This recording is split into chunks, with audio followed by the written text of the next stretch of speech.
Welcome to the show, es Los Pimientos. Muy caliente on the instrumental. There's no signs of a deep crescendo. Steady climbing up at a real fast tempo. Phantasmal, cast shadows. Paranormal and more cryptid tales. Soy un chili pepper, pero no pequeño. Give you goosebumps, spooky stories that we share. So kick your feet up, relax, enjoy the next episode, brought to you from your hosts Sergio and Robbie. This passion not a hobby. No, nobody's gonna stop me. Socks got it on lock, imitators try to copy. Keep up, we moving top speed. Conspiracies guaranteed to make your heart pound. Checking out, it's your homie Danny Dtown. Stay spicy, y'all. Give me that shit, bro. Motherfucker. Welcome back, Chili Peppers, Los Pimientos Fantasma. I'm your host, Robbie. And I'm your sad, depressed motherfucker, Jackie.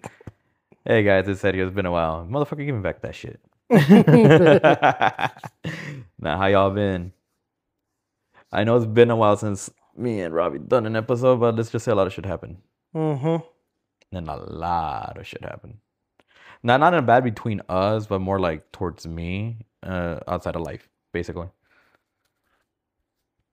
Yeah, because we're normal people, remember? Exactly. No, they think, oh no, these guys go to their own little studio like everyone else, all professional. No, motherfuckers. We're right now at Robbie's house. If not, when there's a chance, he can go. He'll go to my house. If not, we would try to do an outdoor episode. So yeah, first and foremost, I forgot to tell you, I tested the fuck out of those mics. I took it to work driving. I did a whole episode, but it was a test episode just to make it hear how it sounds. It hardly picked up the car and everything. It picked up the fucking AC because I had it blowing hardcore that day. But I was like, it picked us up well. It picked up the music. And whenever we would talk, the music would lower down on the mics. That was crazy. I was like, oh, wow. But yeah, so I really been enjoying those mics. I need to get those because it has 4, so that way we can have guests and stuff. Yeah. I got it on Prime Day, dude. So instead of paying $160, I paid like $112. Like, it was down to 100. I just paid $12 extra. That's not bad. Yeah, When the hell's the next Prime Day? I know the last Prime Day was in October. I don't know when the next one's coming up. I need to double check. Let me see. But yeah, I abused that, and I'm like, oh my God. Because we can go to, like, events and stuff. Yeah, I bet. Next year. Okay, real quick. Sorry about that. So yeah, the main Prime Day runs from July 8th to 11th, and then the second Prime Day, this is the one that I did, was on October 7th to 8th. Mm. But I think they might do let me see if they're gonna do it like. Let's continue while I look at this. So next year I got good news. We just gotta figure out how the fuck we're gonna do live shows. But we have a spot for a panel and like a meet and greet or whatever. And then I have a spot for the commentating for a cosplay contest. Nice. For our good friend Six Stupids convention. He got tired of doing all the conventions and he just made one himself. Yeah, I mean, I don't blame him, man. I was like, is it a stupid stick or is it stick stupid? Now I got confused. I think it's Stupid Stick. Yeah, that's like, wait a minute. That sounded weird. And also, so your next, real quick, now back to what I was talking about. So, yes, the next sales for Amazon is going to be Black Friday and Cyber Monday. Okay. So keep an eye out on that. I get those mics. Mm-hmm. I really wanted to get the ones where you clamp to the table. Oh, no, that's the ones I want to get on Black Friday. Because I wanted to get those for now. But I really wanted the same ones like you, but the 4-pack rather than the 2-pack. Because the 2-pack is cheaper. It's like $80-something. The 4-pack's $180. I have it in my fucking list. But I was like, if I can get that on sale, me la chingo on the sale, man. Might as well. I think it'd be cool for y'all's thing if y'all upload it to YouTube. Yeah. Where it shows y'all actually playing the D&D. Like if you got like a camera that went down. Yeah. Like even like a 360 camera. Yeah, because right now, since Rachel is the DM for campaign 2, because this is all her story now. It's all cyberpunk and shit. Because if y'all, of course, just to plug this in for all you listeners, if you go check out my podcast on Random Banter, It's no longer D&D shenanigans. That was my campaign. Campaign 1 is done. We're in campaign 2 called Neon Nexus. So we've done things how we have a whole anime opening and ending for the fucking episodes. Like you're listening to an episode. That's cool. Like a straight up actual anime episode. I mean, the best thing I can give away right now, the funniest moment was fucking Jeremiah, aka El Socio over there, cutting off a chick's tits and putting it on himself. Remember, Cyberpunk, you kind of can take apart body parts. He's like, yeah, I got tits. I'm like, oh my God. It was probably one of the most stupidest moments already in the campaign. But yeah, no, but we've been enjoying how we have the 3 mics, así ya no batallamos. They can hear Rachel clear. They can hear all of us clearly. Like I said, my voice is booming. Like I can always see it from here. You always peek the mic. I always peek the mic too now, apparently. Yeah, apparently. But like having 3 mics like that and it matches it, I'm like, oh my God, it saves me. And I can even connect it to the laptop because we've been trying to... We need to get her a better laptop because we still have the D&D map maker. Because we can connect that laptop to the TV downstairs. So we can display it. Oh. So right now we're just still messing around with just our normal way of just playing D&D through D&D Beyond and shit. That's why you haven't really heard that many dice rolls. Or sometimes you would hear it when we roll the dice. But it's like we're messing around with things now. And I need to get... I did promise I was going to get our Lego so we can like have our own little map. And just start building it. Which I need to probably do today. Raiden can donate some Legos to you if y'all need them. Sure, I'll take them right now, no lie. Like straight up, you need them gone? I got you. Yeah, she made it in. You can have those big Mega Blocks if you want them. I'll take them. Yeah, no, I mean, like I said, we will take them gladly. Though I am looking for a new table, kind of like my old table. Because I don't remember my old table. It was the little square black one. But I just have it in the fucking storage room because it indented in the middle. I just needed to find like a piece of wood or something and just put an X and just keep it stable. But I actually want to get the more hard plastic ones just to have it there and we can make it bigger. But like that's the idea over there for now. But we've been experimenting and just having fun. But like I said, for those new mics, it'd be badass just to like plop them in, connect the laptop, and not worry about shit. Porque... And this is also a shout out to our old Chili Pepper, my boy, Josiah. He made us business cards. Oh, that's cool. Yeah, I forgot to bring you one because they're the rough draft right now, but he's getting better at making them. And then 2, he even suggested, hey, why don't you guys make a Patreon like us? But I have a lot of video of us doing stupid shit. There's one where I shot Jeremiah because this one I was still working. His alarm went off at 8 in the morning on Saturday. After we had a long, fucked up shift on Friday, I woke up, I'm like... So Rachel was on the PlayStation right next to my bed. What do we hate the most? She turns around. Game woken up early? Yep. I have the gel gun. You just see me go downstairs. For your crime, motherfucker. Shoot him single. And then I put it forward and... I was like, if I make a Patreon, I will gladly put those videos up. I have so much stupid videos. I was like, you know what? I will do it. I don't care, but I have not made a Patreon because I'm lazy. Yeah, I have the ideas for our business cards already. Mm-hmm. I'm thinking about making tarot card business cards. Yeah, the tarot cards, yeah. It makes more sense. See, no, definitely, me to watch it. And also, let me show you the rough drafts that we have. And then the t-shirts designs are already there. I even been trying to find like business, like office spaces. So if we can like rent out like a freaking studio or something.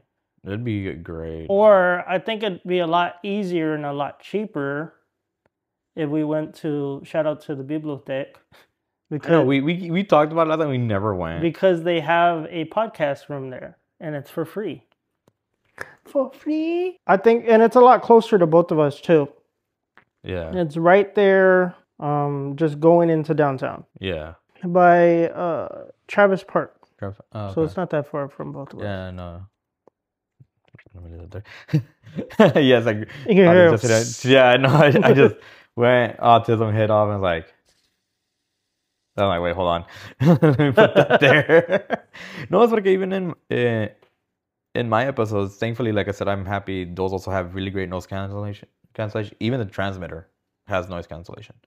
So, because there's times where I'm just like, we're just talking, right? And I'm just like fidgeting. Because if I get tired of moving my leg. So I was like, I just start fidgeting. I'm like, fuck. Thankfully the mics don't pick it up, but I don't know this one. I'm like, I'm over here. This shit's like, you know, you're just gonna hear. Didn't even pick it up. We're just gonna hear random. It does pick it up because I remember I was trying to find like a story to read or whatever, and you could hear Mia. And today we are going to. I was like, bro, I'm not leaving this fucking ASMR in the podcast. You want to do ASMR? Don't worry, I'll read it like this and read the Oh my stories. god. I'll do it for me. I'll get. Yes, I will do it. Should I actually call her out so she can hear it? All right, let's jump into the news. I don't know if you've been listening to the episodes. I'm barely halfway through the last one. But when we get to the news, I've been leaving like little out-of-pocket things. Yeah. Last week I said a homeless man was found with a squirrel on his dick or something like that. I mean, very believable, San Antonio. The crackheads would do anything for crack. Breaking news, Chili Peppers.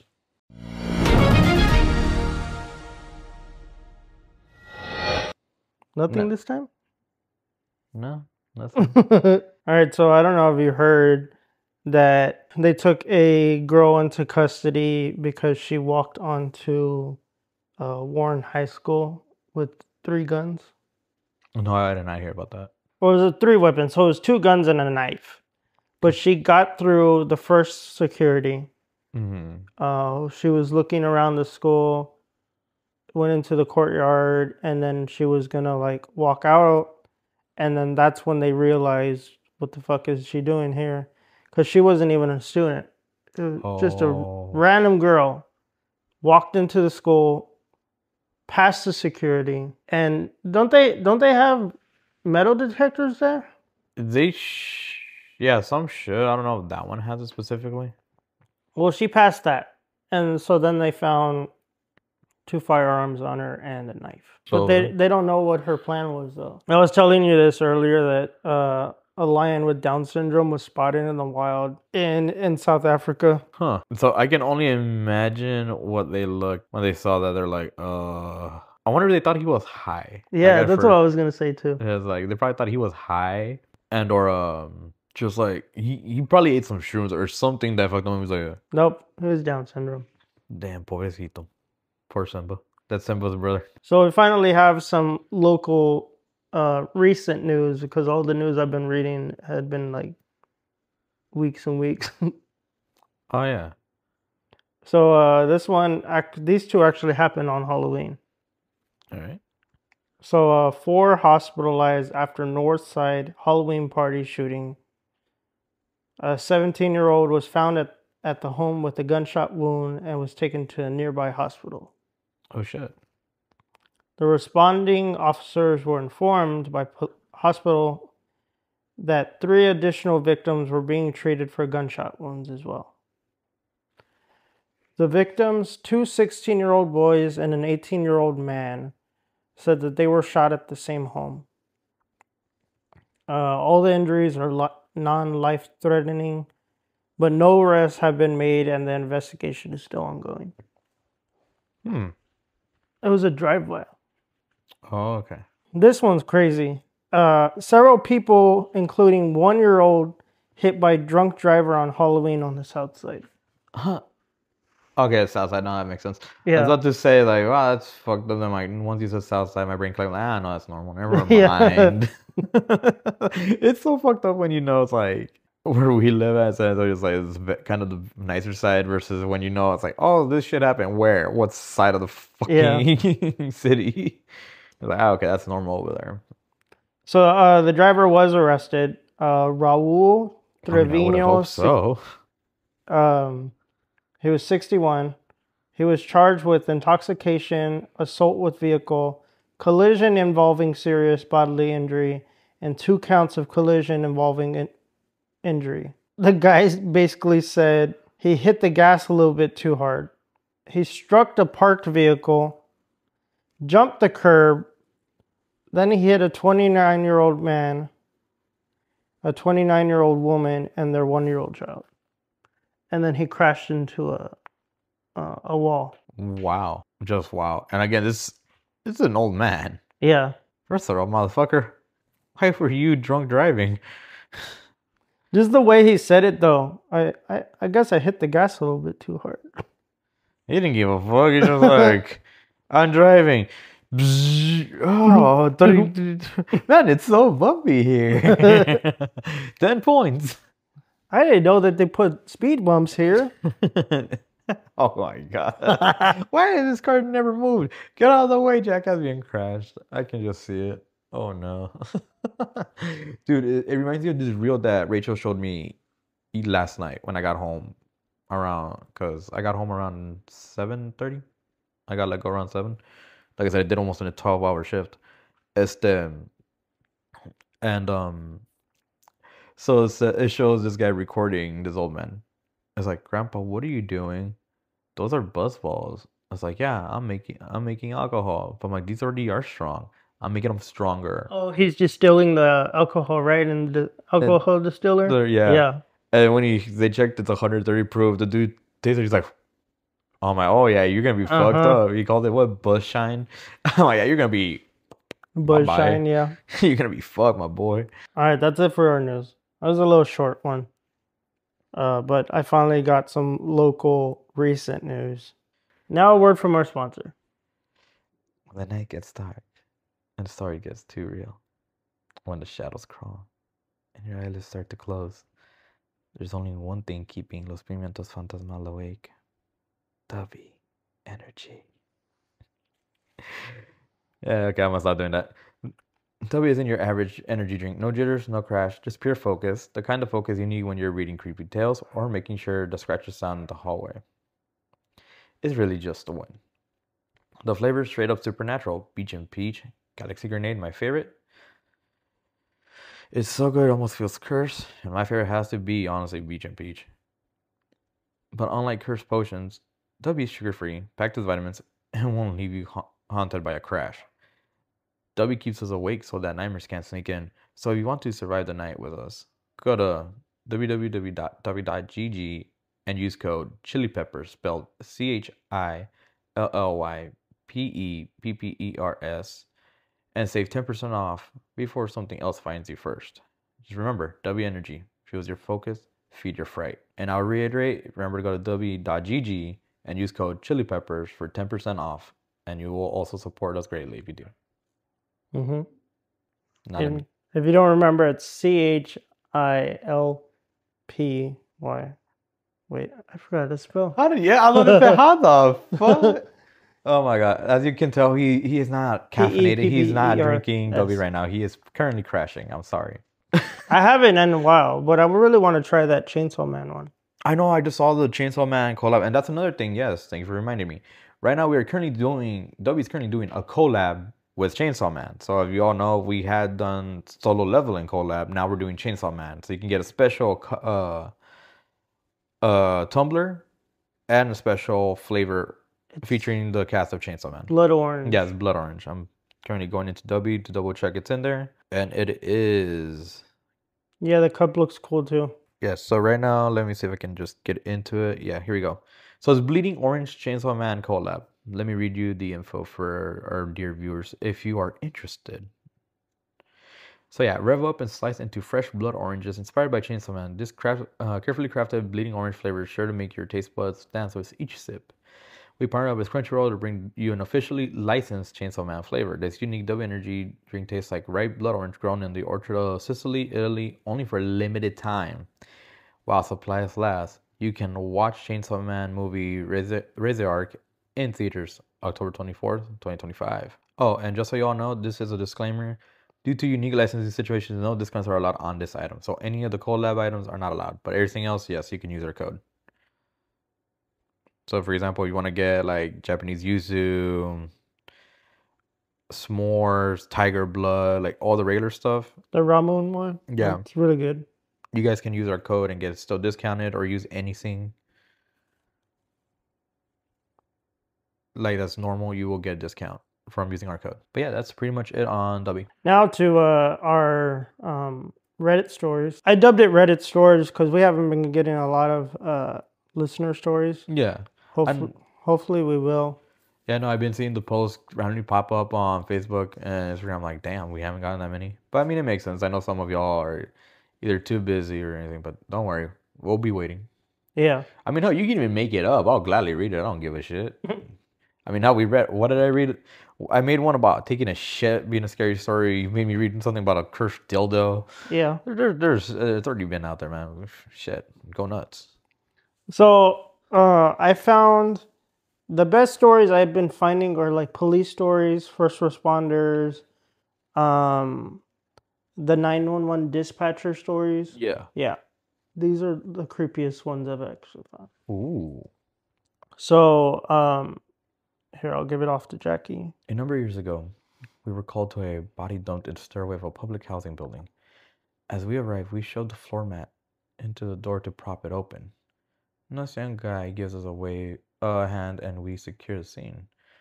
The deceased had multiple mutilations around his body, slashes, stab, and burns, even a bit of waffling burn marks in a grid pattern. Yet his clothes are bloodless. Medical examiners arrive, bodies completely drained. The corpse is fresh as no signs of decomposition has set in. The detectives arrived and the investigation begins. We remove the body and resume our duties. Months later, an arrest is made. Remember that nice kid that helped us with the door? He was a friend of the victim. He and a girl had been drinking with the victim. An argument started between them, so they beat the victim unconscious, tethered him to a chair, and proceeded to torture him for 2 days. After he died, they drained him in the tub, changed his clothes, opened the apartment door, and threw him down the stairs. In case you were wondering, there were 0 911 calls for the period of time he was being tortured. Those apartments are very close together. I would imagine 2 days of torture would make a bit of noise. Damn. 911 dispatchers reporting in. Received a call from an elderly lady who had trouble breathing. I had taken several calls from her and her husband in the past, so I recognized her voice. I dispatched an ambulance to her residence and held her on the line trying to keep her calm while the ambulance was responding. Ambulance advised that they are 15 minutes ETA. She lived in a very rural part of, I'm assuming, West Virginia, WV. I'm talking to her, asking about her husband and how he was doing and just making small talks with her. The ambulance calls in and advises they are on the scene, and I let them know that she is in severe respiratory distress, and I still had her on the line. I let her know that the ambulance is coming to the door to go answer the door, and she says okay and hangs up the phone. Pretty normal, yeah? Well, here's where it gets weird. The EMT and paramedics on the scene call back about a minute later and advise no one is answering the door. We have a sheriff unit who was in the area pulling on the scene about that time. The sheriff unit confirmed the address and advised that he is breaching the door to make access to the PT. 5 minutes go by and the paramedics on the scene radios in asking who the caller was. I advised it was the elderly female who lived in the residence. He tells me that he's going to call in and needs to speak with the supervisor on shift. Excuse me. We get him over to the supervisor, and the supervisor confirms that the information that I gave him and asks what's going on. Apparently, the elderly female had been dead for a while and was already in full rigor mortis. They thought I was wrong on the caller, but the other dispatchers played it back and confirmed that it was the female who called. The ambulance transferred to the hospital, and we got the same calls and disbeliefs from the doctors. So I just took a call from a ghost. Nice. Which honestly, I feel like that does happen because there's moments where people die and don't know. So it's like, oh shit. So that was our Reddit stories, which are pretty scary, honestly. No, I love stories like that porque, again, coming from the supernatural side, it makes sense porque, hell, like, I'll admit, like, my mom, when she passed away, she didn't know she died. My family had to do, of course, como te digo, like, being shamans and witchcraft and all that shit.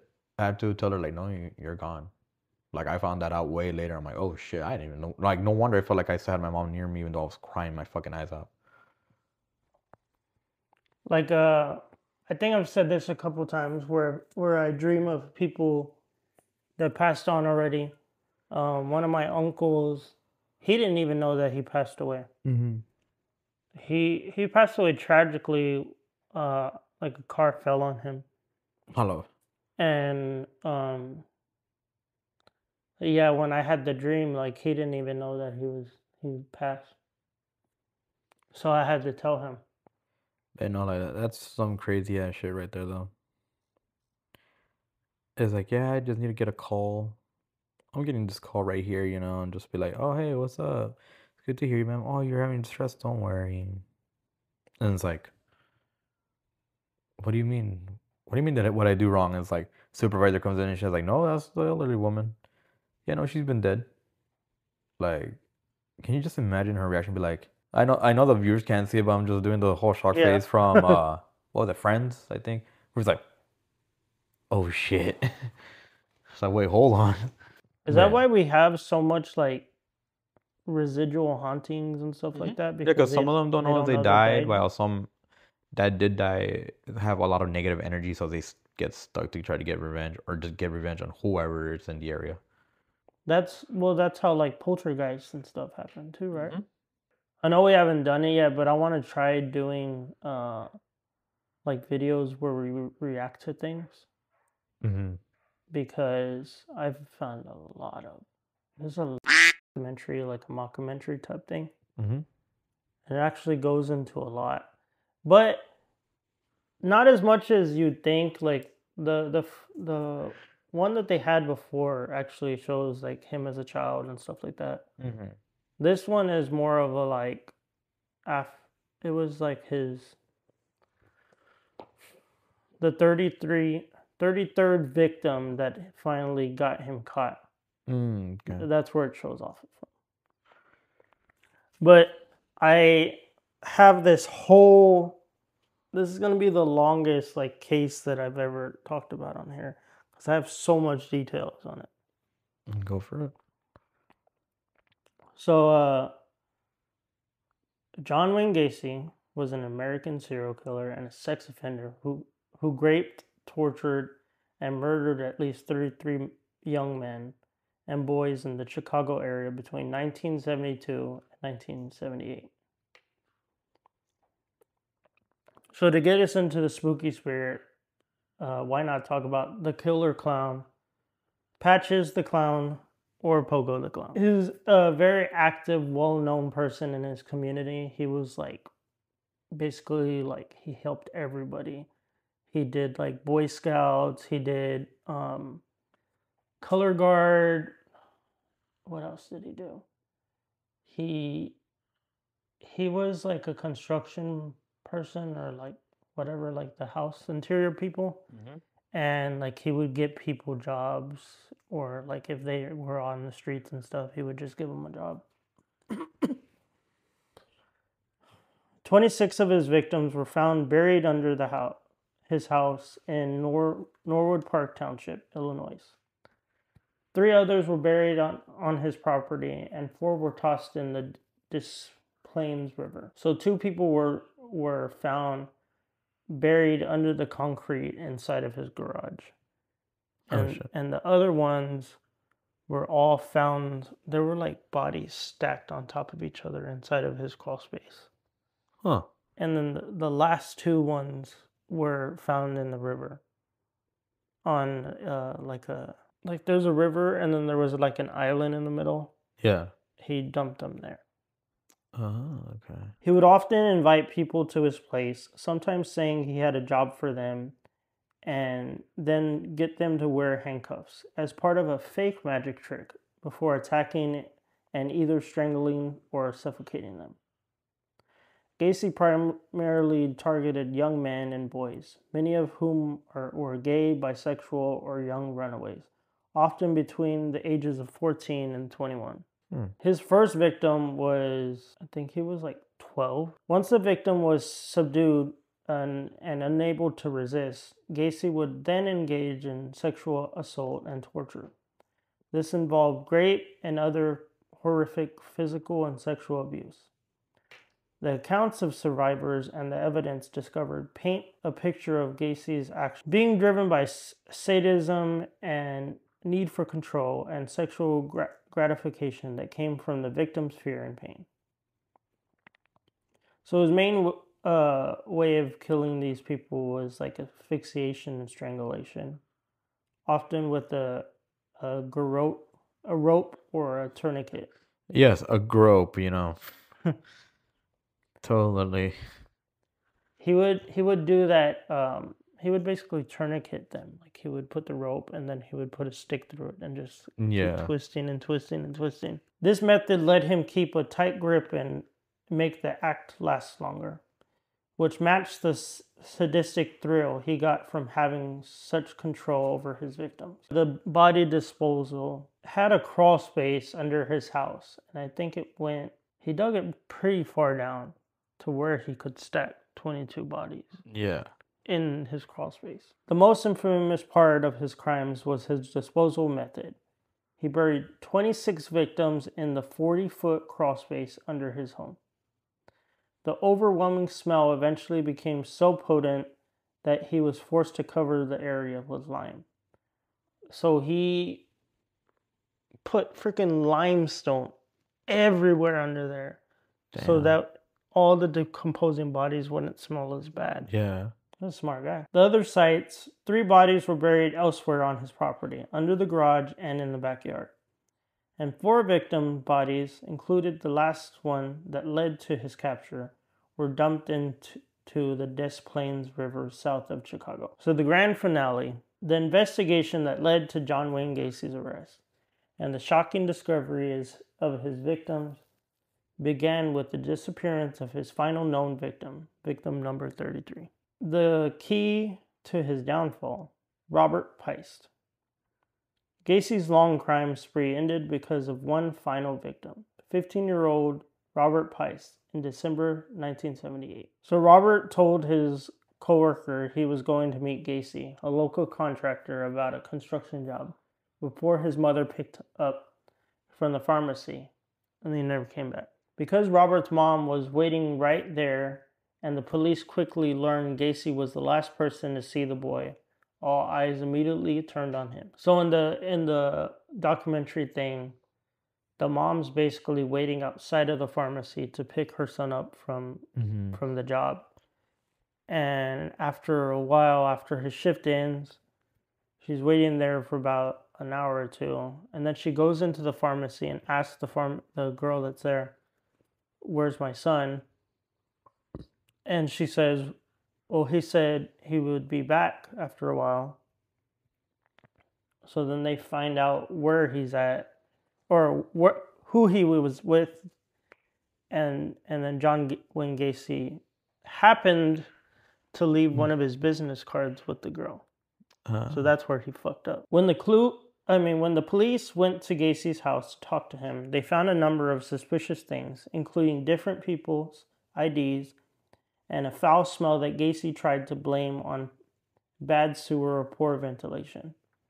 They also found dildos, lubes, and handcuffs, and some props for his clown thing. Yeah. They also spoke to other young men who had previously accused Gacy of sexual assault. They found 4 dildos. They found one of those, I don't know if you remember, it's like a medieval thing where it had the holes and then the neck hole and then you put the person in there like that. I know what you're talking about. I forgot what it's called, but they found one of those in his house. Once he was in custody and realizing the police were determined to dig up his property, Gacy finally started to talk. He confessed to having killed about 30 young men. He directed police to the incredibly cramped crawl space under his house. The excavation revealed the awful truth: the remains of 26 victims had been buried right there. 3 bodies were found on his property, and 4, including Robert Peist, were found dumped in the Des Plaines River. The public was absolutely stunned. The man who had been a local pillar of the community, even hosting neighborhood parties, was unmasked as one of the most prolific and sadistic serial killers in American history. So Gacy was sentenced to death and executed by lethal injection on May 10th, 1994 at Stateville Correctional Center in Illinois. But just like Ed Gein inspired many characters and the trope, the killer clown, persona, inspiring characters like Pennywise the Clown, Captain Spaulding, and even the Joker in later movies and TV shows. His last meal: fried shrimp, buckets of KFC fried chicken, French fries, and fresh strawberries. His last words: kiss my ass. He also, before he was euthanized, launched a paid $1.99 per minute telephone line where people could call in and listen to a recorded interview of him answering frequently asked questions about his case. So I have a few more that have to do with Halloween now. All right, go for it. So you know who Neil Patrick Harris is, right? Of course. Barney, if people watch How I Met Your Mother. Yeah, How I Met Your Mother, yeah. So in 2011, Neil Patrick Harris had this Halloween party, and he had various themes of Halloween parties, and like they go all out with all the celebrities and stuff. This particular year, they had a cake that looked like the rotting corpse of Amy Winehouse. Hello. It had matted hair, blood red frosting, and mangled face, and a cigarette in the left side of her mouth. And a toe tag that said the corpse of Amy Winehouse. What's crazy is that Amy died 3 months before the party of alcohol poisoning. Awesome. He then made a apology video saying that it was just all like coincidental. Yeah, like fun and jokes, and like he didn't mean anything of it. That him and Amy Winehouse were really good friends, and that she probably would have thought it was funny if it was somebody else. Yeah. Fucking idiots. So I know we probably all know this, that the white black cats aren't sold during Halloween. Yeah. Many pet shelters don't let people adopt black cats on Halloween because the fear that they'll harm them, torture them, or sacrifice them to Satan. Yeah. And then Timothy Bryan, it was a child who died on Halloween in 1974 after eating cyanide-laced candy given to him by his father. So what the? Because he wanted to claim his insurance policy after his son's death. Fuck. But with that happening, that dubbed him the Candyman, and that brought us The Candyman. Candyman. And that was the only case that he ever did, though.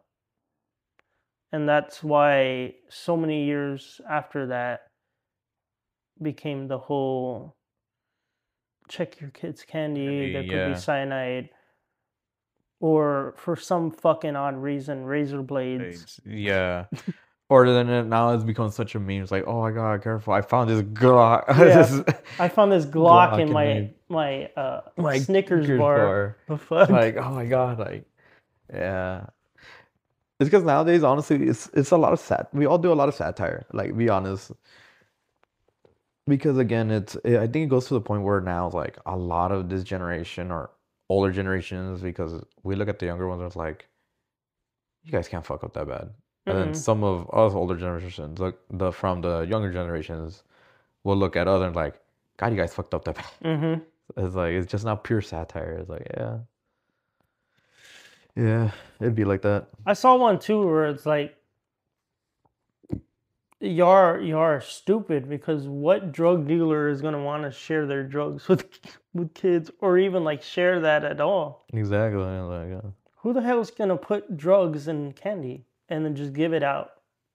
Unless they were already high, already affected by the drug beforehand, and they just made it because it was for them. They're like, oh hey, here you go. You know, yeah. That's the only way. It's because it's logical. But yeah, no, it's like, it's so much stupid shit. Well, I saw one too where it was like, check your kids' candy. I found a broadsword in mine, and it's a Snickers bar. Yeah, big ass sword. I was like, bro, what the fuck? Alright, that's it for mine. Alright, that's it for yours. Sorry guys, you're gonna be hearing us move around in the squeaky ass couch. I'm gonna go into a little bit of lore dive for zombies. So I have many origins and ancient roots. So I'm gonna start off with number one. Again, I apologize if I can't say these words. The Haitian voodoo origins. The word zombie comes from the Haitian Sorole. They derive from zombie, and the Nzumbi Congo language, meaning spirit of the dead. Now, of course, we go to the voodoo zombies. In Haitian folklore, Zombies weren't flesh-eating monsters. They were reanimated corpses enslaved by Bokor or sorcerer using magic or poison. Real zombification. Ethnobotanist Wade Davis suggested that pterodactyl from pufferfish might have been used in voodoo rituals to induce a death-like trance. Ancient predecessors like in ancient Greek placed stones on graves to prevent the dead from rising. Possibly one of the earliest anti-zombie precautions. Or if we all know, if you played Skyrim or anything medieval, you've seen Norse Draugr. In Norse mythology, a Draugr was a corpse that guarded its treasures and could grow in size or pass through stone walls. Of course, we got the Chinese Jiangxi, known as hopping zombies. These reanimated corpses suck life energy or qi rather than blood. Their stiff body makes them hop. Now we can go to the African ghoul origins in Western Africa lore. Creatures that consume human flesh predated modern zombie myths, linking the undead to punishment and taboo. So now let's go to my symbolisms and meanings, because of course slavery symbolisms. Early Haitian zombies stories reflected the horror of slavery, the fear of being stripped of freedom and forced into eternal labor. Of course, we can all relate to that type. Then we got the 20th century rebirth in Western culture, transition from zombies transformed into symbols of social collapse, consumerism, or plague. Because we can all go look back like Day of the Dead. We can see, what was the other ones? 28 Days Later. I'm trying to remember a lot of old school movies. Night of the Living Dead. Night of the Living Dead, thank you. Reanimator. Fucking comedic one, Zombie. That one's stupid. But yeah, hence their change. Now we can go to the psychological mirror. Modern zombie tales often mirror society's anxieties from Cold War fears in the 1950s to the pandemics and technology addictions today. You know, it's things like, oh, hey, this is how it happened. Of course, we gotta give props to George Romero's Dawn of the Dead was set in a shopping mall. Literally, they were mindless consumers at that point. Or how, you know, post-2000 zombie fiction often mirrors real life affairs like SARS, Ebola, and COVID, each reshaping zombies' metaphor in pop culture. Because things that those did actually affect, okay, like what if we make zombies like this? Or how we have the mushroom things from Last of Us. The T-virus. The T-virus. What else? There was another one. Oh my god. You can technically include like the symbiotes. The symbiotes? Yeah. Yeah. The symbiotes. Yeah. The fuck? Symbiotes. Yeah, the symbiotes, my boy. The symbiotes. I'm not gonna look at Venom and be like, you're a symbiote. The fuck is that? You. It's like, that's racist. That's our word. That's our word. That's like the hard R. Oh god. But yeah. Now here's a little bit of pop culture media that I was able to like scavenge through, so they're gonna be very short. So like the first ever zombie film, The White Zombie from 1932, starred Bela Lugosi, the first feature film to use the word zombie. Of course, George A. Romero, the godfather of zombies, reinvented them in The Night of the Living Dead, from magical slaves to flesh-eating hordes, which is kind of true because way back then, like I said, it was just like, oh, reanimate corpse, go. Yeah. Because it's old magic stuff. Now it's like, oh no, they're just dead. Fifth, of course, we got zombies and rules. Romero said many rules followed: headshots only, slow shuffling, infected via bite, and apocalyptic scenarios. Of course, now, for example, a modern variant that goes to 28 Days Later, 2002, introduced fast rage zombie, reshaping survival horror realism. That's the first time we ever got like an upgrade. Of course, we can go to comedy and satire films like Shaun of the Dead and Zombieland, show how we can mix zombie and humor, making it fun. Of course, we got a few like cultural variants like Japan's School Live and High School of the Dead, which I miss.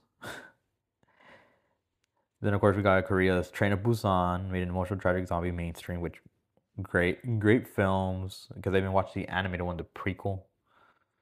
Of course, there's also Latin America, where we use zombies myths to discuss corruption, faith, and inequality.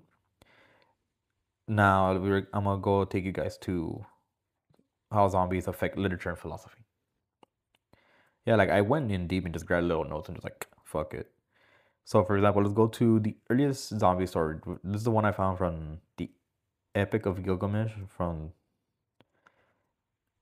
it includes Ishtar threatening to raise the dead to eat the living, which is the first technical recorded one. Of course, we got in philosophy of mind, a P-zombie is a being that acts human but lacks consciousness, used in debates about awareness and soul. Now we have an allegory for zombies. Writers use zombies to explore dehumanization, control, and identity. And of course, like the novel and film, Warm Bodies flip the trope, zombies regain humanity through love. Or, H.P. Lovecraft's Herbert West Reanimator inspired the mad science side of zombie lore. Like I have a lot. You have games too? Yeah, oh, it's somewhere in here. Left 4 Dead. Yeah. I just played Dead Island 2. There's Dead Island 1. Yeah, like we played Dead Island 2. I played, I forgot the hip hop guy. Not the hip hop guy, the El Mexicano. I forgot his name. Fuck. I was playing him because Rachel was playing the one that you said reminded you of your ex. We stopped. We were, I think, at the end of the game, honestly. We were really into it, but we stopped. I beat it. That's really nice. Yeah, no, it is shorter than Left 4 Dead 1. I mean, Dead Island 1, that's for fucking sure. Dead Island 1 was long as fuck. No, and then we were playing Dying Light 2. Fun. We didn't finish it, but we finally learned how to... Because, like, in Dying Light 1, once we were originally scared of the night because fuck the fucking volatiles. But once we learned what we can cheese and grind things out, we're like, oh no, this is easy. We abused the fuck out of the explosive bows and a safe zone that was near the beginning and just like we abused that. We did the same thing in Dying Light 2. But yeah, no, there's a lot. But like, watch. Here is for all our science nerds in the Chili Peppers. So now this is how a little bit scientific fact. So zombie parasites exist, like fungi, like, okay, I'm not a literature expert, but this says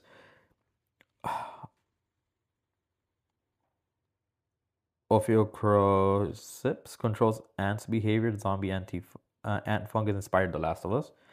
Real zombifications in nature. We got the Toxoplasma gondii makes rats attracted to cats. That's interesting. Again, I apologize because I cannot read these big words. The Leucoldrium paradoxum turns snails into pulsating bait for birds. Zombie genes. Some genes in human bodies reactivate after death, earning the nickname zombie genes. So we also I have a little small note here for NASA zombie plan. In 2011, the CDC made a real zombie preparation guide as a fun way to tease disaster readiness. And of course, scientists in Siberia revived a 48,000-year-old virus from permafrost nicknamed zombie virus, though harmless to humans so far. Yeah, just remember that, so far. So if you guys know, if you're wondering, just know the people in Siberia, scientists near Siberia just fucked us over. Now I'm gonna go really quick into cultural variation. So in Japan, we got the Gashadokoro, giant skeletons of unburied dead that bite off travelers' hands. Mexico, we got the Dead, where we celebrate friendly spirits returning, a joyful opposite of zombie terror, because it is part of our culture. Scotland has the Balbhan Sis for vampire-like women who drain life, a supernatural echo of zombified hunger. India have the Vitala spirits, inhabit corpses similar to vampires and zombies combined. In the Caribbean, in some islands, zombie astrals refer to spirits, not bodies, stolen to serve a sorcerer. In Africa and parts of West Africa, beliefs persist in zombies as victim of witchcrafts, not monsters. Okay, and yeah, so just so you all know, like modern influences, I have small ones here, like zombies in games from Resident Evil to The Last of Us. Zombies shape the entire survival horror gaming genre. Bands like Rob Zombie and White Zombie keep undead aesthetics alive in rock and metal. Zombie walks happen annually in cities worldwide. Thousands of fans parade as the undead. We all can attest to that one. Of course, how we use slang, we have zombie mode or zoning out as an everyday slang, showing how the concept seeps into psychology. And oddly enough, zombies have affected religion and aesthetics, as zombies' stories challenge what it means to be alive, human, or soulless. And honestly, the appeal to this now is zombies remain popular because they're flexible metaphors representing fear, freedom, survival, or rebirth.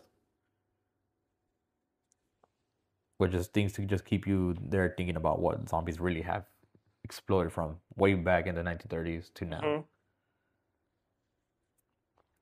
But yeah, those are all my good facts about zombies and little small points that I found interesting, just to like snippets to throw out there. I didn't go in depth, but it's like if I was, it would be longer than that. Yeah. So that'll be like, I'll make it a fucking D&D episode at that point. But yeah, hope you enjoyed that. Now, as per request from you, I made a interesting zombie story. Because I was gonna go comedic, but I was like, nah, let's have fun. And this is ironically goes in line with my D&D campaign. The rain never stopped in Neon Tokyo District 12.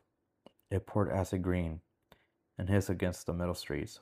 Holograms flickered, advertising synthetic sushi and neural upgrades no one could afford anymore. Rinkato, a freelance hacker, was a half-broken cyber deck, moved through the neon fog with a pistol in one hand, a neural drive in the other.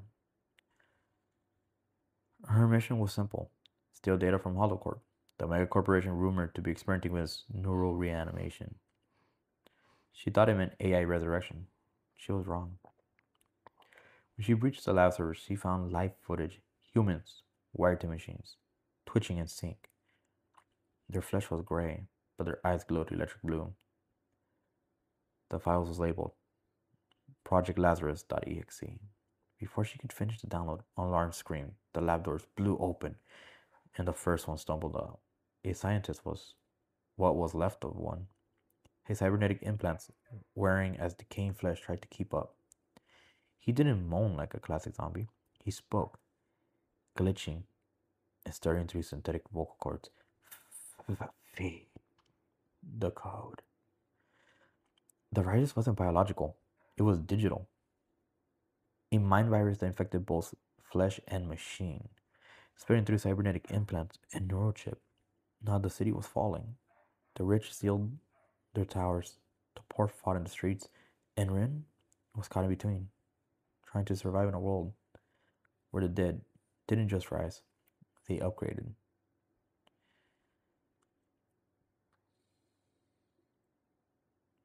Rain hissed on the metal canopy above Renkato's head as she crouched behind a trash compactor. The alley was alive. Neon lights pulsed like veins, drones buzzed overhead, and the wet air carried the scent of ozone and burning circuits. Her pulse synced with the rhythm of the rain. She checked the correct display on her wrist. Target, Holocorp, sublevel 47B. Objective, extract data. Project Lazarus. Reward, 12,000 credits. And enough to disappear for a month, maybe two, if she didn't splurge on clean food or synthetic whiskey. Rin adjusted her hood and slipped out of the shadows, boots splashing through puddles, tinted with holographic reflections. The streets were quiet tonight, too quiet for District 12. Usually the air was filled with the hum of hover bikes, music leaking from underground clubs, and the constant chatter of vendors selling neutral mods. But tonight, there was silence, and silence in the city meant something wrong was brewing. She reached the service hatch behind the Holocorp compound and jacked her neural cord into the port. The world around her dimmed as her consciousness blended into the network. Connection established, entering Holocorp mainframe. Code streamed across her vision like rainfall. Streams of green light over black abyss. She danced through firewalls and ghost protocols with muscle memory, fingers twitching in the real world as if conducting an invisible symphony. She'd done this 100 times before. This time, something felt off. The system was breathing. When she reached the data vault, she saw it. A pulsing sphere of light, black at the core, surrounded by shifting blue lines. It looked almost organic. The label read, Project Lazarus.exe. Rin hesitated only for a moment before initiating the download. The digital pulse reacted instantly, spreading tendrils of light through the network, her HUD flashing warnings. Foreign code detected. Intrusion attempting reverse access. Shit. Rin yanked the neural cord from her deck, heart hammering. Sparks burst from the port. The real-world hum of the lab came alive. And then the alarm shrieked. She barely had time to hide behind a server rack before the door opened. A figure stumbled through, white lab coat, soaked in blood. His eyes glowed in eerie electric blue. Patches of cybernetics were under decaying flesh. He moved like a puppet with broken strings. Feed the code, he stuttered. His voice was a glitch between human and machine, words cutting in and out like bad signal. Rin froze. He wasn't a security bot. He wasn't a human guard. He was something else. Then another came, and another. Dozens of them, crawling out of the shadows of the corridor. Their synthetic implants glowed, synced to some invisible frequency. She backed up, pistol raised, but her wrist deck vibrated violently. Warning. Unauthorized signal detected. No frequency intrusion attempt. They weren't after her body. They were after her mind. Bullets rippled through the air. One of the corpses fell, leaking both blood and coolant, and its newer implants sparked and the signal spread. Each screen in the lab flickered to life, showing one symbol. A skull made of circuit lines. Then the power died. In the darkness, whispers came, voices of the dead echoing through her neural link. We are still here. Let us upgrade. Rin ran through corridors that pulsed with dying light, past corpses twitching on the floor, through an exit door that barely opened in time. She burst into the room, gasping, clutching her deck. Behind her, the building came alive with blue light, every window's glowing like eyes. The dead had found a network, and the network was everywhere. She didn't stop running until she reached the edge of the district, where the city blended into chaos, flickering signs, broken drones, and rogue AIs prowling in the dark. Her comm buzzed. Incoming call. Unknown source. She hesitated and then answered. You saw it, didn't you? Said a distorted voice. Lazarus isn't amiss. It's spreading. Who is this? Ren demanded. Name's Orion. I've been tracking the infection. If we don't cut the signal, Neo Tokyo dies, and not just the city. Every connected mind on the grid. The line crackled. Meet me at the old skyport in an hour. Bring the drive, and whatever you do, don't connect again. Call hands. Ren looked at the neural drive in her shaking hand.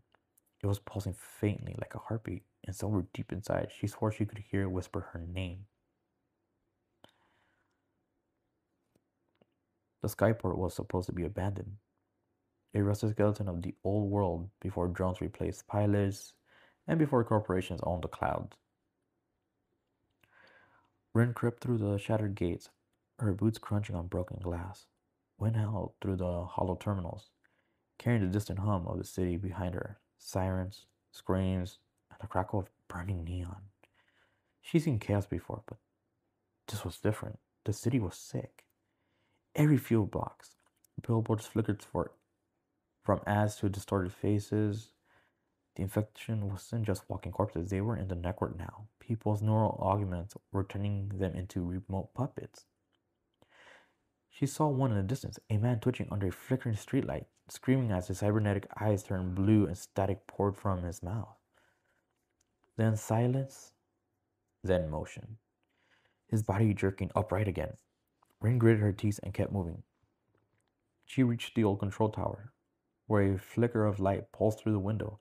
Not blue this time, but orange. Analog. Safe. Inside, a figure sat cross-legged beside an ancient generator. He wore a tattered trench coat, his head shaved except for a neural jack embedded like a scar down his spine. A faint hologram circuitry shimmered across the skin. You're late, he said, not looking up. Had to run from a few cyber corpses, Rin snapped. You must be Orion. And you must be the fool who downloaded Lazarus. He nodded slowly. She pulled the neural drive from her pocket. You want to tell me what the hell this is before I smash it? Orion stood, his gaze hard. You can't smash it. It's already in you. Rin froze. What? He pointed to her wrist. You connected directly to their mainframe. They're not just a file. It's a self-replicating mind virus. It copies itself to any neural signal it touches. Half the city is infected already, and they don't even know it. She felt her stomach twitch. So I'm not dead yet. He paced the room, hands gesturing as he spoke. Lazarus started an immortality project.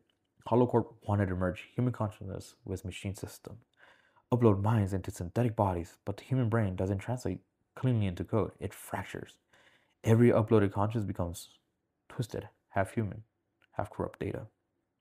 He looked at her. They didn't die, Rin. They multiplied. The generator flickered, the light dimmed. Rin's neural deck buzzed again. Warning. Unknown signal detected. Transmission source. Skyport subgrid. Ryan's expression shifted instantly. They found us. The wall shook as something slammed against the outside. Then the windows lit up. Silhouettes. Dozens of them. Moving fast.